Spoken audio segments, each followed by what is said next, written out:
Recording 58. You will hear a lecture about rock art. First, you have some time to look at questions 31 to 40.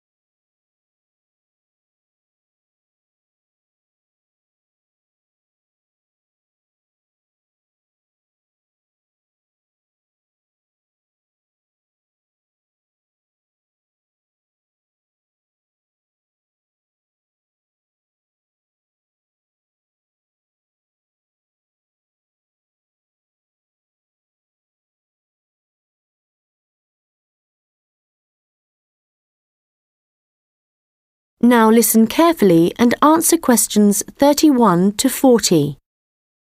Hello everyone and welcome. As part of this series of lectures on the development of early humans, today we are looking at rock art, the paintings and drawings produced by prehistoric peoples as they spread across the continents. If you've been lucky enough to look at a piece of rock art close up, you'll know it's an experience that makes you wonder about the passage of time and our own history. But rock art also has a practical value for researchers, and let's start by considering why that is.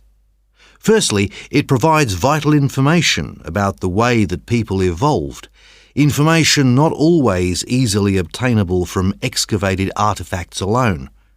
Secondly, rock art tells us about migration, where people came from and where perhaps they went next. Rock art is found all over the world, and this in itself is not surprising. But what is rather amazing, you might think, is how similar some images are, whether you're looking at a rock face in South Africa or standing inside a cave in Spain. Let me give you an example. When our ancestors drew humans, they would often draw them as stick figures. But if they drew a face, then the eyes were almost always very prominent, very open and wide. And of course, animals are very common in rock art. But one animal which is very interesting to researchers is the lizard, because whenever you see a prehistoric painting of one, it's depicted either in profile or looking down on it from above. And these drawings are produced by people of totally different cultural backgrounds. Amazing! But how can this be the case, that similar artistic styles exist in such distant locations? In the past, archaeologists believed that trade must have brought people together and that it gave them the opportunity to observe each other's culture, including art styles. But this didn't prove to be the case. Recently, researchers have come up with a new theory. They believe that the brains of our ancestors evolved to notice certain images before others, and this was important, actually essential, because in an environment full of constant danger, it was necessary for survival. So the need to quickly recognize things that could be helpful or harmful could have had a great influence on rock art and explain why some images are more common across cultures than others. Later on, there would have been other reasons why communities produced art, certainly for spiritual and social purposes, and no doubt for political ones too, as different tribes looked for allies and struggled against their enemies. Well, as I said before, you can find rock art all over the world, but I'd like to focus now on the rock art of the Aboriginal people of Australia.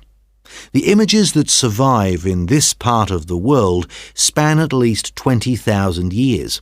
In fact, the Aborigines were still practicing this art form in the late 18th century when the Europeans began to arrive, and certain images point to the contact between them.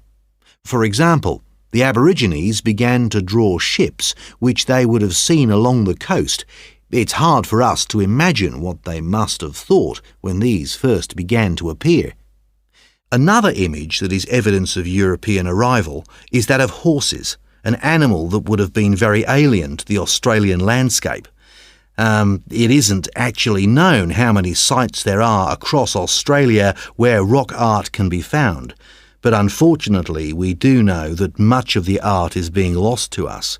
Erosion, of course, is one of the key reasons for its destruction, but human activity is also increasingly responsible.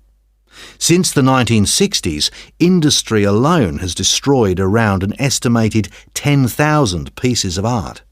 At this rate, in 50 years, half of all Australian rock art could have disappeared for good. Vandalism is sadly another factor, and although most people, I believe, would wish to preserve this art, I'm afraid that tourism is another reason why the art is disappearing. In some cases, the art is damaged when people